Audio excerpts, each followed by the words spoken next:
त्यांना जर रिसिव्ह होत असेल तर ट्रान्समिट नक्की होणार. नसेल तर ती मिसिंग आलेलं आहे याची ट्यून करून तिथे जगत आपण आणि स्टेशन आपण या रिपीटरवर ऍड करू शकतो. काही प्रॉब्लेम नाही.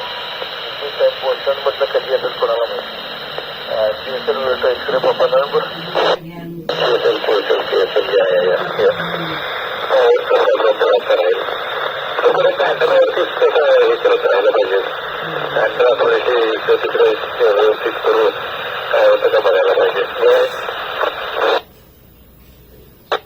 अँगल त्याला फाईन ट्यून करायला पाहिजे.